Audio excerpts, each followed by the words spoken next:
آپ اس کی بعد میں پرویز روشن آپ کی خدمت میں سلام پیش کرتا ہے اور آپ سے امید کرتا ہے کہ جنہوں نے ابھی تک میرے چینل DGA-BKK 2020 کو سبسکرائب نہیں کیا، لائک نہیں کیا، شیئر نہیں کیا اور اپنے کامنٹس نہیں دیے، اور وہ جو اوپر گھنٹی والا آئیکن بٹن ہے وہ جو اس نے پش نہیں آپ نے کیا، وہ ضرور کریں تاکہ ہر آنے والی نئی معلومات، اچھی معلومات جو ملکی مفاد میں، لوگوں کے مفاد میں ہے، وہ آپ تک پہنچ جائے۔ تو میں آپ سے درخواست کرتا ہوں کہ ہمارے اس پروگرام کو، ہمارے اس ویلاگ کو، ہمارے اس انٹرویو کو جو ہم آپ کے لیے تیار کرتے ہیں پاکستان کی موجودہ صورتحال کے اوپر، کیونکہ ہم نے دیکھا ہے کہ آج بلاول بھٹو صاحب لاہور میں ہیں اور ایک معاون خصوصی عمران خان صاحب کے جو کہ وزیر اعظم پاکستان ہے، ان کے معاون خصوصی جناب ندیم افضل چند صاحب، انہوں نے PTI کو خیر بات کہہ کے انہوں نے PPP جوائن کر لی ہے۔ یہ وہی ایک ورڈ فیم ایک ہے جو دنیا میں کہ مختاریہ گل ود گئی ہے، تو میں کہوں گا مختاریہ گل مک گئی ہے۔ اس طرح لگ رہا ہے کہ جیسے اب حکومت کی جو گل ہے، جو بات ہے، وہ ختم ہو گئی ہے۔ تو آج ہمارے ساتھ ہیں آپس کی بات میں جیسے ہوتے ہیں جناب جنید کیسر صاحب، سوشل ایکٹیوسٹ ہیں ہمارے ساتھ، بڑے پڑھے لکھے ہیں، خدا نے ان کو بڑی ایک روشنائی سے آشنا کیا ہے، وہ نوجوان نسل کے نمائندہ ہیں۔ تو آج ہم ان سے جانیں گے کہ پاکستان کی موجودہ صورتحال کے اوپر اور جو لانگ مارچ چل رہا ہے، جو کہ PPP کراچی سے لے کر چلی تھی، وہ لاہور پہنچ چکا ہے، اور کیا اس میں جو نکات دیے ہیں، پوائنٹس دیے ہیں 38، وہ پوائنٹس کیا ہیں؟ تو آئیے ہم جانیں گے ان سے، جناب جنید کیسر صاحب سے۔ جی ویلکم جنید کیسر صاحب۔ آپس کی بات میں ہم جناب جنید کیسر صاحب کو ویلکم کرتے ہیں، خوش آمدید کرتے ہیں۔ جیسا کہ آپ جانتے ہیں کہ جنید کیسر صاحب ہمارے ساتھ ہوتے ہیں، سوشل اور سائنس جو ہے، یعنی کہ اس کے یہ ایکٹیوسٹ ہیں، سوشل سائنس ایکٹیوسٹ ہیں۔ یہ بات سمجھے آپ کو، سائنس اور سوشل یہ دو چیزیں نا، اس کے یہ ایکٹیوسٹ ہیں، اس کو آپ سمجھیں ان باتوں کو۔ اور یہ جو لوگوں کے لیے درد رکھتے ہیں، جو دنیا کے اندر، پاکستان کے اندر ایک اویئرنیس چاہتے ہیں کہ تاکہ لوگوں کو انسانی حقوق ملیں۔ تو آج ہم نے ان کو دعوت دی ہے کہ یہ ایک بڑے ہی اہم ایشو پہ آج بات کریں گے۔ آپ سب کو یاد ہے کہ PPP کے جناب چیئرمین جناب بلاول بھٹو صاحب کراچی سے نکلے ہوئے ہیں اور وہ لاہور پہنچ چکے ہیں، اور آج PPP کے لیے ایک اچھی خبر بھی ہے کہ ان کے اپنے ایک بڑے اہم PPP کے رہنما جو کہ PTI میں شامل ہو گئے تھے اور وزیر اعظم کے معاون خصوصی تھے جناب ندیم افضل چند صاحب، وہ اپنی پرانی پارٹی میں تشریف لا چکے ہیں۔ تو یہ بھی ایک آج PPP کے لیے بڑا اچھا اور خوشگوار دن ہے۔ لیکن ہم ان کے ساتھ ساتھ یہ بھی ان سے جانیں گے جنید کیسر صاحب سے کہ جو لانگ مارچ کا جو ان کے جو نکات ہیں، جو پوائنٹس ہیں، کیونکہ پاکستان بننے سے پہلے جو پوائنٹس دیے گئے تھے وہ 14 پوائنٹس تھے، لیکن اب وہ پورا پاکستان تو نہیں ہے جب پوائنٹس دیے گئے تھے، لیکن یہ ترقی کرتے کرتے 38 ہو گئے ہیں۔ تو ابھی PPP کے چیئرمین ہیں جناب بلاول بھٹو صاحب، انہوں نے جو نکات دیے ہیں، پوائنٹس دیے ہیں کہ یہ کیوں لانگ مارچ کر رہے ہیں، کیوں عوامی مارچ کر رہے ہیں، کراچی سے لے کر وہ لاہور پہنچے اور لاہور سے پھر اسلام آباد، ڈی چوک، جہاں بھی آپ جا کے کیا سین ہوتا ہے آنے والا وقت بتائے گا۔ لیکن آج ہم ان سے جانیں گے جناب جنید کیسر صاحب سے کہ وہ کون سے 38 پوائنٹ ہیں، اور ہمیں یہ بھی جانیں گے کہ ندیم افضل چند صاحب کی واپسی پہ PPP میں کیا فرق پڑے گا، کیا اضافہ ہوگا اس کی مقبولیت میں، یا ان کی آمد کو وہ کیسا دیکھ رہے ہیں۔ جناب جنید کیسر صاحب۔ جی شکریہ پرویز روشن صاحب۔ ایک تو یہ ہے کہ ندیم افضل چند صاحب کو ہم دوبارہ خوش آمدید کہتے ہیں، وہ اپنی پارٹی میں دوبارہ واپس آئے ہیں، یہی ان کی پارٹی تھی، اور جو انسان کا گھر ہوتا ہے اس نے واپس بالآخر وہیں پہ آنا ہوتا ہے۔ تو اس دوران جب وہ PTI میں بھی رہے تو انہوں نے، ان کی جو ایک شناخت رہی وہ ایک ایماندار انسان کی رہی، اور وہ ہمیشہ سے انہوں نے جو ایشوز ہیں عوام کے اس پہ بات کی، اور ہمیشہ سے وہ ایک عوامی سیاست کرتے رہے ہیں۔ جمہوری جتنی بھی ہیں فلسفی جمہوریت کے حوالے سے، وہ اس پہ پورا ان کو یقین ہے اور عوامی سیاست پہ یقین ہے، تو وہ ان کی سیاست ہمیشہ عوامی رہی ہے، اور جمہوری جو مفادات ہیں انہوں نے اس کو مد نظر رکھا ہے۔ تو ہم ان کو خوش آمدید کہتے ہیں۔ ظاہری بات ہے ان کے آنے سے پارٹی کو بڑا فرق پڑے گا اس سے سب سے بڑا فرق تو یہ پڑے گا کہ جو لوگ جا چکے ہیں پارٹی سے، جو ایک خاص وقت چلے گئے تھے، آپ کو پتہ ہے پی ٹی آئی کا جب آیا تھا ایک وقت اور ان کو کہا گیا تھا کہ شاید اب پی پی پی کی آپ سے جو ہے نشست آپ کامیابی نہ کر سکے اس ٹکٹ پر، تو وہ اس وقت جو ہے پارٹی چھوڑ کر چلے گئے تھے۔ تو اب چونکہ پچھلی دفعہ بھی جب 27 دسمبر تھا تو چیئرمین بلاول نے کہا تھا کہ جس نے بھی ابھی بی بی صاحبہ کے ساتھ کام کیا، بھٹو صاحب کے ساتھ کام کیا ہے، یا جن کے گھروں پر بھی پیپلز پارٹی کا جھنڈا لہرایا ہے، ہم ان کو دوبارہ سے خوش آمدید کہتے ہیں اور ہم چاہتے ہیں کہ وہ دوبارہ سے پارٹی میں آئے۔ اور یہ میں سمجھتا ہوں پارٹی کو پنجاب میں ریوائیو کرنے کے حوالے سے یہ اچھے جو ہیں یہ پازیٹیو ڈیولپمنٹس ہیں، اور آگے چل کر آپ دیکھیں گے کہ بہت سارے لوگ اور بھی اس میں شامل ہوں گے اور نئے لوگ بھی آئیں گے، اور پرانے لوگ جو کسی وجہ سے پارٹی کے ساتھ نہیں رہ سکے تھے وہ بھی دوبارہ سے ریجوائن ہوں گے۔ یہ خوش آئند بات ہے۔ تو جہاں تک 38 پوائنٹس ہیں جو جن کا ذکر جو ہے چیئرمین بلاول اپنی سپیچز میں بھی کر رہے ہیں کسی نہ کسی نقطے کے حوالے سے، اور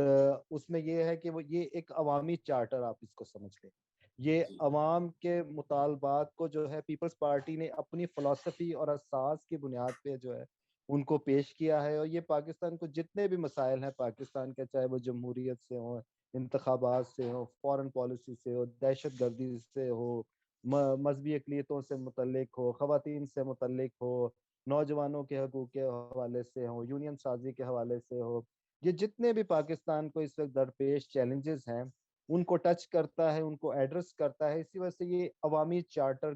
کے جو ہے عوامی مطالبات ہیں جن کی بنیاد جو ہے، جن کو پیپلز پارٹی نے اپنی فلسفی اور سیاسی اساس جو ہے اس کی بنیاد پہ جو ہے عوام کو پیش کیا ہے۔ تو اگر اس پہ امپلیمنٹ ہوتا ہے تو یہ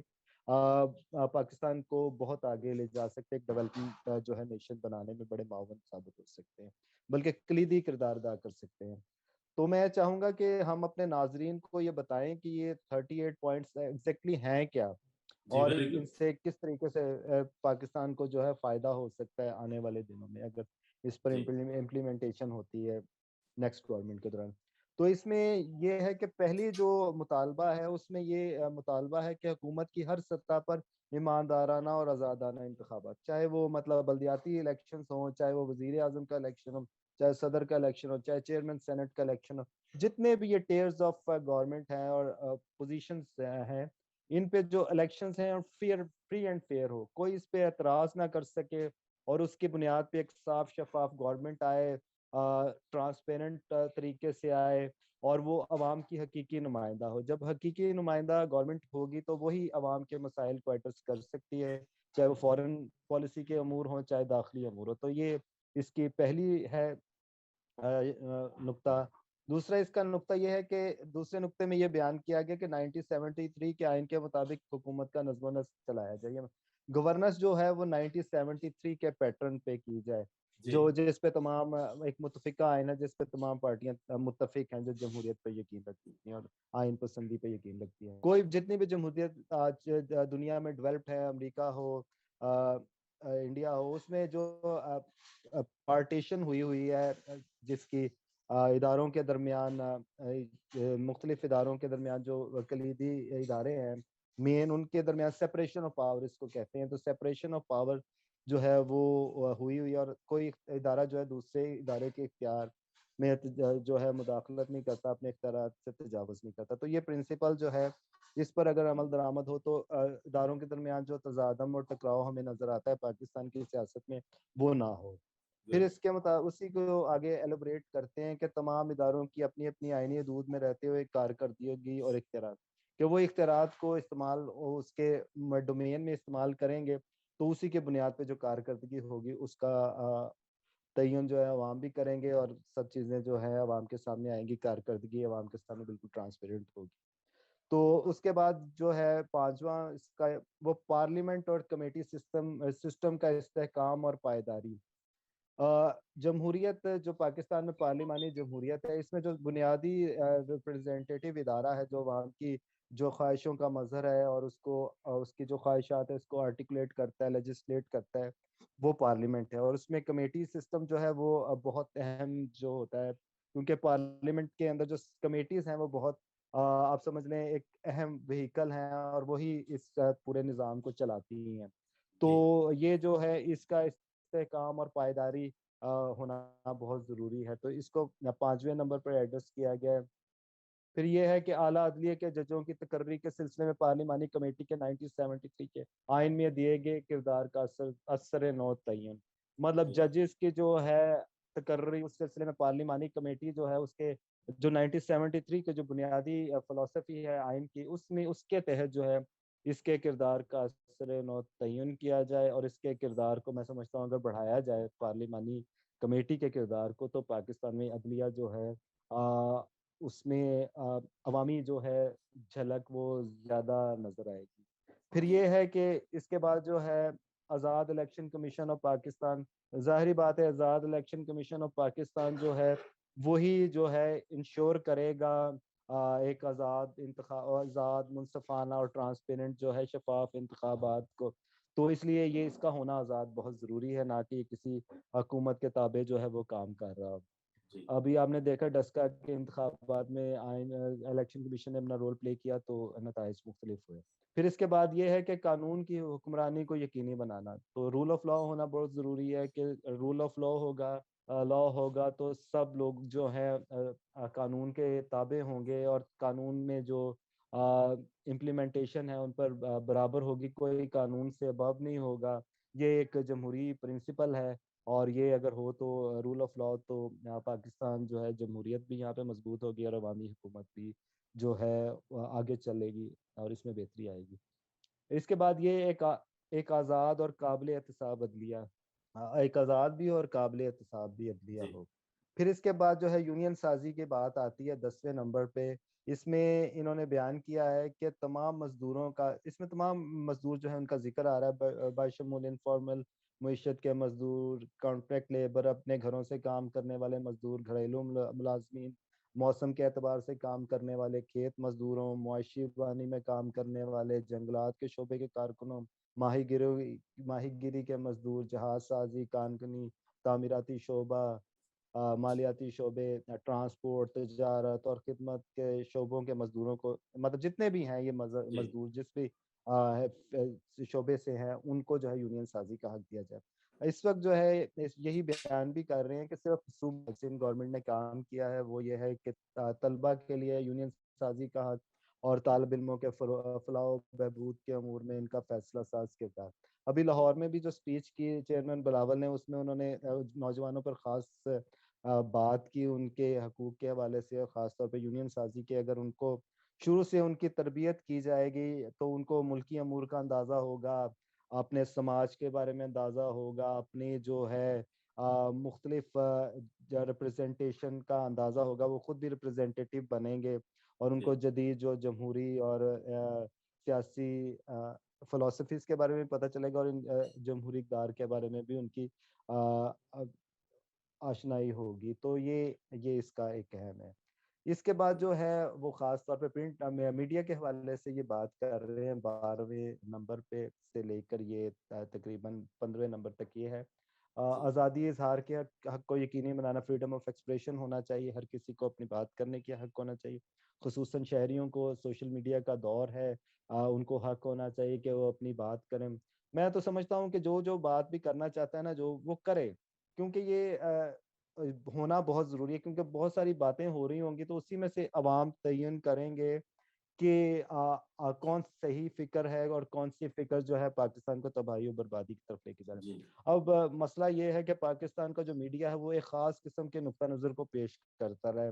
جو انتہا پسندانہ بھی ہے اور تنگ نظری پر مبنی ہے. اس نے ایک جو نوجوان یا جو ایک انسان پاکستان میں پیدا کیا ہے وہ انتہا سیاسی بھی انتہا پسند ہے. پی ٹی آئی ساری انتہا پسند ہے سیاسی طور پہ. وہ ڈبیٹ نہیں کر سکتی وہ صرف گالم گلوچ کر سکتے. تو اس وجہ سے میں کہتا ہوں کہ ہر کسی کو یہ آزادی اظہار کا حق ہونا چاہیے. باقی جو ہے ڈیسیجن جو ہے عوام کریں کہ کون سا نقطہ نظر صحیح ہے اور کون سا نقطہ نظر غلط ہے. تو جب مختلف قسم کی ڈائیورس قسم کی اوپینین آتی ہے تو پھر اس میں فیصلہ کرنا آسان ہوتا ہے عوام کے لیے. یہ بنیادی حق ہے عوام کے جاننے کا بھی اور عوام کے اظہار کے بھی. تو اس کے بعد یہ ہے پرنٹ اور الیکٹرانک میڈیا میں باضابطہ اور غیر اعلانیہ دونوں قسم کی سینسرشپ کا خاتمہ. سینسرشپ کے ہم خلاف ہیں. آپ نے دیکھا کہ اس ٹرنور میں بہت زیادہ عمران خان کی رجیم ہے جس کو ہائیبریڈ رجیم بھی کہتے ہیں کے طور پہ جانا جاتا ہے. اس میں سینسرشپ کا میڈیا کو بہت سامنا کرنا پڑا, اور ابھی پیکا آرڈیننس کے خلاف بھی احتجاج ہو رہا ہے, اور جو ان کے دیگر قوانین بھی انہوں نے میڈیا کی سینسرشپ کے حوالے سے کیے ہیں, اس پر شدید ترین تمام صحافتی اور جتنے بھی سول سوسائٹی کے آرگنائزیشنز ہیں, پولیٹیکل پارٹیز, انہوں نے شدید ترین احتجاج کیا. پھر آپ نے دیکھا کہ بہت سارے اینکرز حضرات کے پروگرام بند کیے گئے, ان کو نوکریوں سے فارغ کرنا پڑا, اور اس طریقے کے دباؤ میڈیا پہ ڈالے گئے ان کے مالکان پہ کہ ان کو ان لوگوں کو ملازمتوں سے نکالنا پڑا, اور بہت سارے لوگ بے روزگار ہوئے.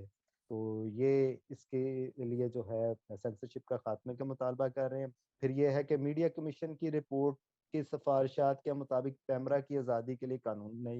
قانون سازی, پیمرا کے آزادی کے لیے نئی قانون سازی کی بات کر رہے ہیں, جو میڈیا کمیشن کی رپورٹ کی سفارشات کی روشنی میں یہ ہونا بھی بہت ضروری ہے تاکہ ایک آزاد میڈیا جو ہے وہ فروغ پائے. پھر اس کے بعد جو ہے 15ویں نمبر پر یہ ہے کہ سائبر کرائم قانون کی تمام غیر منصفانہ اور جابرانہ دفعات کا خاتمہ. سائبر کرائم کے جتنے یہ بھی بہت ضروری ہے, بہت غیر ضروری ہے جی, منصفانہ اور یہ جابرانہ, بہت ضروری ہے بالکل بالکل بالکل جی, جی. کیونکہ یہ بھی خاص طور پہ جو ہے نا سٹیزنز کے میڈیا کے حوالے سے ہی بات کر رہا ہے. تو آپ کو پتہ ہے سٹیزنز ہی ہوتے ہیں جو ملک کو چلاتے ہیں, جی مطلب جی ہمارے ٹیکسز ہی ہوتے ہیں, سٹیزنز کے ٹیکسز ہوتے ہیں جس سے مختلف اداروں کو تنخواہیں بھی ملتی ہیں اور ایک ملک کا نظم و نسق جو چلتا ہے. کیونکہ حکومت کے پاس تو کوئی ایسے درخت نہیں ہوتے جہاں پہ جو ہے وہ کوئی پیسے اگتے ہوں, وہ عوام کی جیب سے جاتے ہیں پیسے, تو عوام کو بات کرنے کا حق ملنا چاہیے. تو ان پر قدغن لگانا اور جابرانہ دفعات ان کا خاتمہ ہونا ضروری ہے. پھر اس کے بعد یہ ہے کہ تمام پبلک اداروں میں ڈیٹا کے تحفظ کے لیے نئی قانون سازی,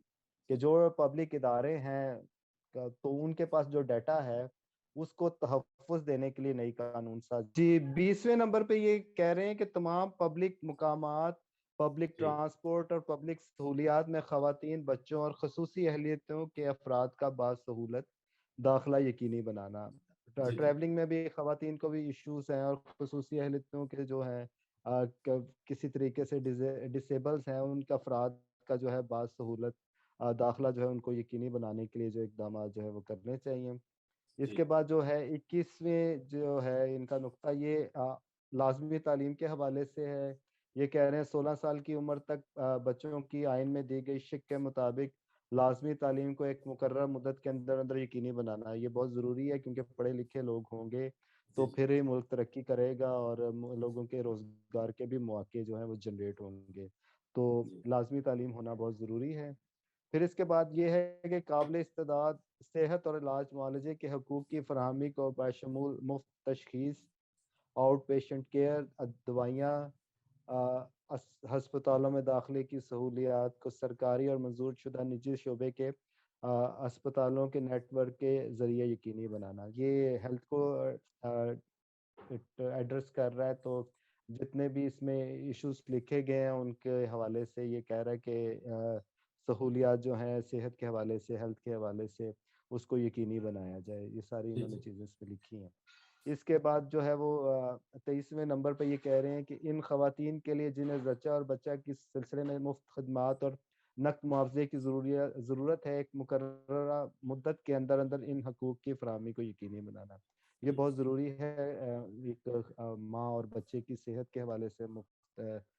خدمات اور نقد معاوضے کی ضرورت ہوتی ہے ان کو. تو خاص طور پہ جو ہے دیہی علاقے, تو یہ ایک بڑا ایشو ہے. اس کو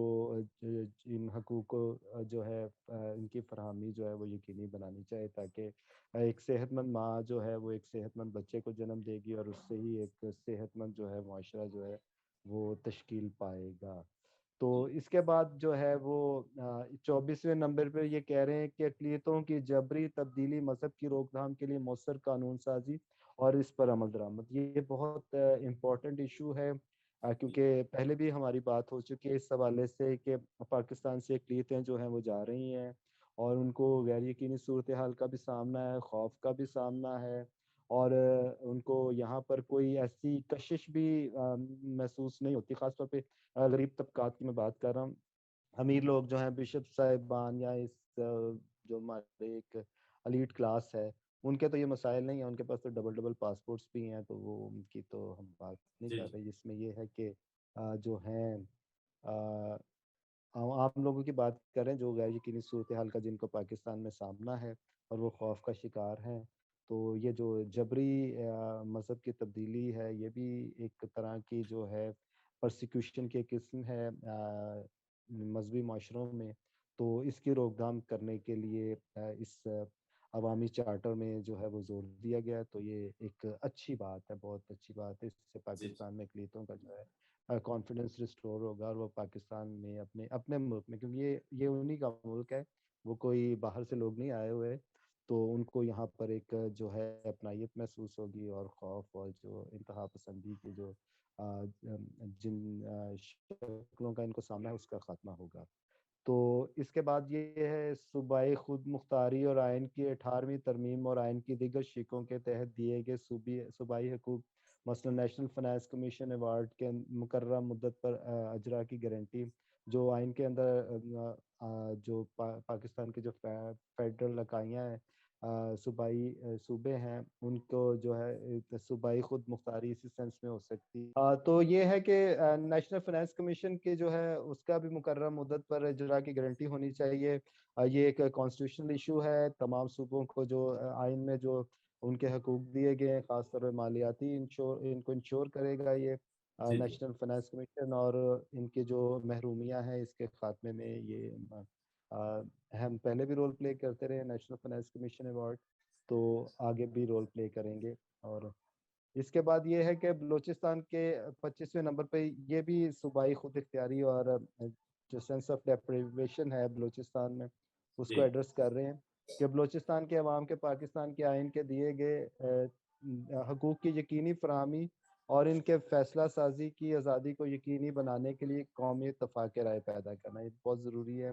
پھر اسی کو آگے جا کے وہ کہہ رہے ہیں کہ ایسے افراد کے سوا جن پر خطرناک نوعیت کے الزامات ہیں تمام سیاسی قیدیوں کی رہائی کو یقینی بنانا اور سیاسی گفت و شنید کے ذریعے بلوچ سیاسی رہنماؤں کو ملک میں واپس لانے اور ان کو مرکزی سیاسی دھارے میں شامل کرنے پر قومی اتفاق رائے پیدا کرنا ہے. اسی میں 18ویں نمبر پہ 28ویں نمبر پہ آ رہے ہیں کہ آئین کے آرٹیکل 158 کے تحت تیل اور گیس پیدا کرنے والے صوبوں کو ان کی تیل اور گیس کی پیداوار پر اپنی ضروریات پوری کرنے کے ترجیحی حقوق کو مؤثر بنانا. یہ جتنے بھی یہ ایک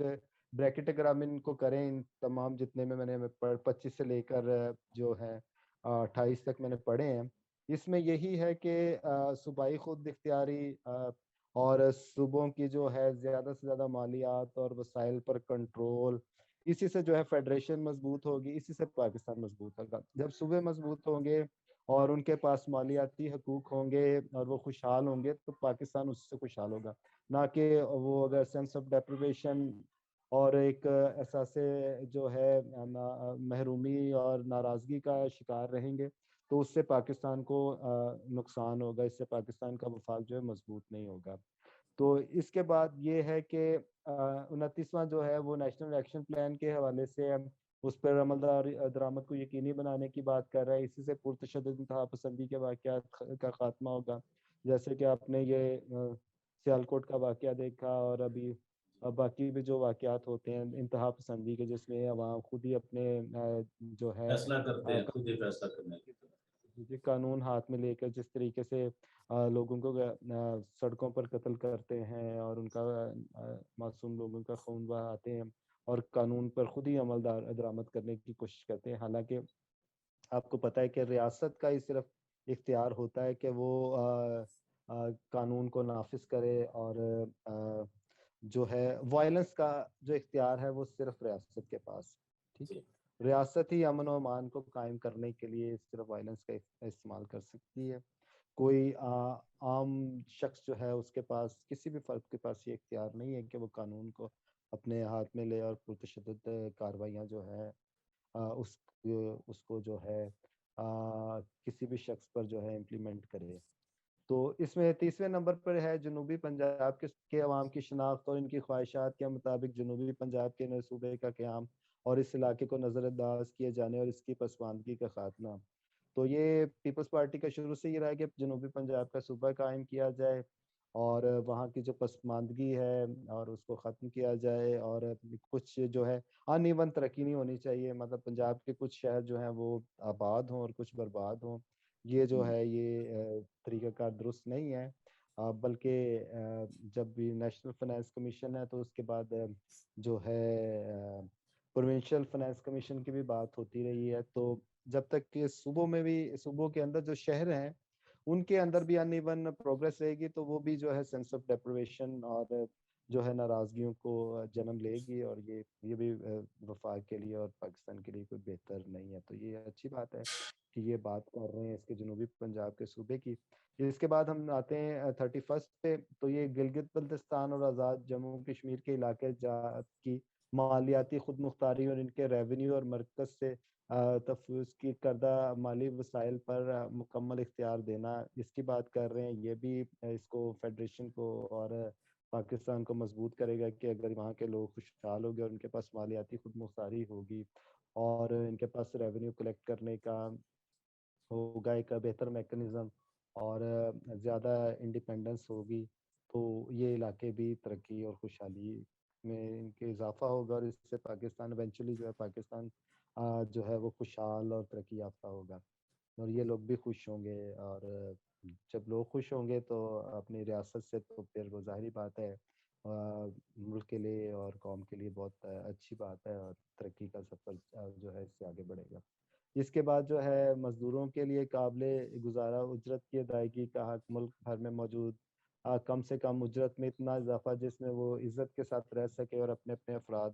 خاندان کے لیے معقول معیار زندگی کو ممکن بنا سکے۔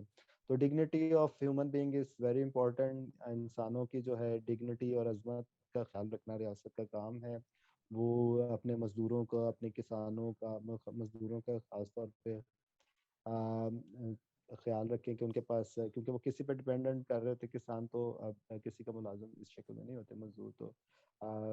اجرت لیتے ہیں جہاں پہ وہ کام کرتے ہیں، تو ان کی ایک مناسب اجرت ہونا بہت ضروری ہے۔ منیمم ویجز جو ہے اتنی ہو کہ ان کی جو ہے سیلف رسپیکٹ بھی ہو، ڈگنیٹی ان کی بھی جو ہے اس کو بھی نظر میں رکھا جائے، تو یہ ہونا بہت ضروری ہے۔ اس سے بھی پاکستان جو ہے وہ مزدور خوشحال تو پاکستان خوشحال، ٹھیک ہے۔ تو پھر اس میں یہی ہے کہ جتنے بھی مزدور انہوں نے پہلے بھی بتائے ہیں، ان کے پھر انہوں نے ذکر کیا ہے مختلف شعبوں میں جو ہیں ان کے سوشل سیکیورٹی کا تحفظ فراہم کرنا بہت ضروری ہے، کہ وہ کسی نہ کسی طریقے سے ان کی سوشل سیکیورٹی ہو، کہ یہ نہ ہو کہ وہ بے روزگار ہوں تو ریاست ان سے بالکل ہی آنکھیں پھیر لے۔ ان کی سوشل سیکیورٹی ہونا بہت ضروری ہے، وہ چاہے انشورنس کی شکل میں ہو یا کسی بھی شکل میں، معاوضے کی شکل میں ہو، وہ ہونا بہت ضروری ہے، سوشل سیکیورٹی کا تحفظ ہونا۔ اس کے بعد جو ہے 34 نمبر پر زرعی شعبے کے مزدوروں اور چھوٹے کسانوں پر لیبر قوانین، کم سے کم اجرت کے قوانین، قانون، سوشل سیکیورٹی اور زیادہ سے زیادہ کام کے اوقات کے قوانین کا اطلاق، یہ ضروری ہے، یہ بھی مزدوروں کے حوالے سے اور چھوٹے کسانوں کے حوالے سے۔ اس میں 35ویں نمبر پہ یہ کہہ رہے ہیں اس وقت سندھ واحد صوبہ ہے جس میں خواتین کھیت مزدوروں کو رجسٹر کرنے اور ان کو قانونی تحفظ اور حقوق فراہم کرنے کے لیے قانون پاس کیا گیا ہے۔ ان قوانین کو تمام ملک میں لاگو کرنا اس کی بات کی گئی ہے۔ پھر 36ویں نمبر پر ہے زرعی جناس کی قیمتوں اور ان پر سبسڈی کے لیے ایک نیا فریم ورک تشکیل دینا، جس سے قومی پیمانے پر غذائی تحفظ کے حق کی پاسداری ہو، مستحکم نرگوں اور شہری اور دیہی عوام کی یکساں آمدنی کو یقینی بنایا جائے۔ یہ بہت ضروری ہے کہ شہری اور دیہی عوام کی جو ہے وہ یکساں آمدنی کے حوالے سے کام کیا جائے۔ ویسے بھی اب جہاں پر سیف سٹیز کے کانسیپٹس ہیں وہاں پہ دنیا میں اسمارٹ ولیجز بھی ہیں، تو ہمیں اسمارٹ ولیجز کی طرف بھی جانا چاہیے، اور یہ اس میں آپ دیکھیں کہ جو ہے اربنائزیشن جو بڑھ رہی ہے پاکستان میں، اس کے بہت سارے نقصان ہو رہے ہیں۔ ایک شہر بہت زیادہ پھیل رہے ہیں اور ان کے پاس وہ سہولیات جو ہے ایک سوک سہولیات اس شکل میں موجود نہیں۔ لاہور دیکھیں کتنا بڑا ہو گیا ہے، تو کراچی کا آپ دیکھیں کہ کتنا بڑا ہو گیا، اس کا پھیلاؤ کتنا بڑھ گیا ہے۔ تو اگر ہم دیہاتوں کو اسمارٹ کریں اور وہاں پر ہی بنیادی سہولیات فراہم کریں تو میں سمجھتا ہوں یہ بھی بڑا ضروری ہے، اور وہاں پر جو ہے وہاں پر بھی یکساں آمدنی کو جو ہے یقینی بنانا چاہیے۔ پھر یہ ہے کہ غریب طبقات کے لیے رہائش کی فراہمی کے حق اور ان کو جبری طور پر گھر سے بے دخل کرنے کے خلاف قانون سازی، یہ بڑا ضروری ہے کیونکہ چھت ہونا بہت انسان کو تحفظ فراہم کرتا ہے اور اس کے اعتماد میں اضافہ کرتا ہے، اس کے بہت سارے مسائل کا حل جو ہے وہ چھت ہی فراہم کرتی ہے۔ اگر انسان کو خوف ہو کہ کل اس کے سر پر چھت نہیں رہے گی تو آپ امیجن کر سکتے ہیں کہ اس کی کیا ذہنی حالت ہوگی اور وہ کس طریقے سے ان پروڈکٹیو ہوگا سوسائٹی کے لیے اور ملک کے لیے۔ پھر آخر میں یہ کہہ رہے ہیں کچی آبادیوں نے انتہائی پسماندہ علاقوں کو ریگولرائز کرنے اور ان کو بنیادی شہری سہولیات فراہم کرنے کے لیے قانونی فریم ورک کی تیاری، مطلب جو کچی آبادی اور پسماندہ علاقے ان کی ریگولرائز کرنے کے لیے جو ہے نا وہ بھی قانونی فریم ورک کی تیاری ضروری ہے۔ یہ نہیں کہ امیر لوگوں کے تو بڑے بڑے گھر بنی گالا جیسے تو آپ کر دیں ریگولرائز، لیکن غریب لوگوں کی بچی کچی آبادیاں جو ہیں اور پسماندہ علاقوں کو ہے ان کے میں گھر جو ہیں ان کو آپ مسمار کریں تو یہ میں سمجھتا ہوں یہ بھی بہت بڑی زیادتی ہے۔ تو یہ ایک نہیں دو پاکستان کی عکاسی کرتے ہیں۔ تو یہ ہیں وہ 38 نکات جن کا ذکر جو ہے چیئرمین بلاول صاحب نے اپنی لانگ عوامی مارچ سے قبل کیا تھا، اور اب وہ جتنی بھی تقاریر کر رہے ہیں اس میں ان میں ان کا جھلک جو ہے نظر آ رہی ہے۔ تو یہ اگر امپلیمنٹ ہوتے ہیں تو میں سمجھتا ہوں پاکستان کے لیے بہت بہتر ہوگا، اور پاکستان میں جو ہے تمام طبقات جو ہے وہ بھی خوشحال ہوں گے، ریاست بھی مضبوط ہوگی، جمہوریت بھی مضبوط ہوگی، وفاقیت بھی مضبوط ہوگی، صحت کا پراپر میکنزم ہوگا، ایجوکیشن کا پراپر میکنزم ہوگا، مزدوروں کے حقوق ہو گئے، طالب علموں کے اپرچونٹیز پیدا ہوں گی، تو یہ بڑا ضروری ہے۔ تو یہ جو ہے یہ عوامی چارٹر لے کر بلاول صاحب نکلے ہیں، اور انہوں نے تو کہا ہے کہ عمران خان جو ہے وہ استعفیٰ دے دیں اور مقابلہ کریں، نہیں تو عوام ان کا خود ہی بندوبست کریں گے، ٹھیک ہے نا۔ تو عوام نے تو بندوبست کرنے کا سوچ لیا، اور آپ نے دیکھا ہے کہ جس تعداد میں عوام کا سمندر جو ہے وہ نکلا ہے چیئرمین بلاول کے ساتھ، تو اب ان کا جو ہے اب آخری وقت ہے ان کا، تو اس میں اب یہی ہے کہ اب عوام ہی ان کا بندوبست کریں گے، اور جب عوام بندوبست کریں گے تو پھر عوام کے لیے 38 جو ہے عوامی مطالبات ہیں، یہ چارٹر ہے جس پر عمل درآمد جو ہے اس کا آغاز ہوگا۔ جی thank you very much Junaid صاحب، آج آپ نے بہت ہی تفصیل کے ساتھ